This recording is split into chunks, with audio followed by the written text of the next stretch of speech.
in general, when we think about the jobs agenda, we're thinking about what the most binding constraints are to the creation of jobs for countries.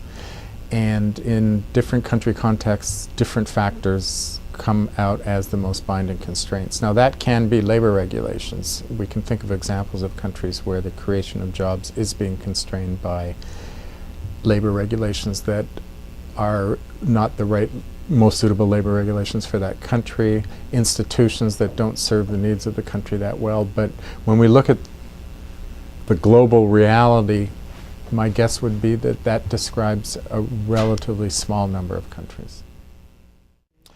It could be both developed or developing, but when we look at specific country contexts, there's often things that are affecting the jobs agenda that are outside the narrow envelope of labor market rules and regulations, that if improvements were made, reforms were made in those other areas, it might have a bigger impact than labor regulations.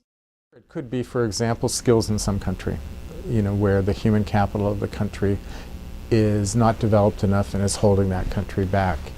If you think about all of the countries that are emerging from conflict or dealing with conflict, settling that conflict, it's probably going to have a lot more of an impact on the creation of jobs in that country than retooling labor market regulations.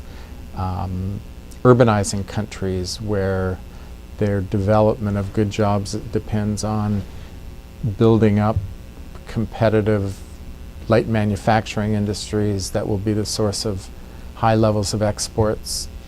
It's possible labor regulations could be the most important thing to get right for that to work, but it's probably more likely that getting the skilled workers they need, getting cities that are functional, having good trade policies, these probably in the end matter more than a specific labor market regulation.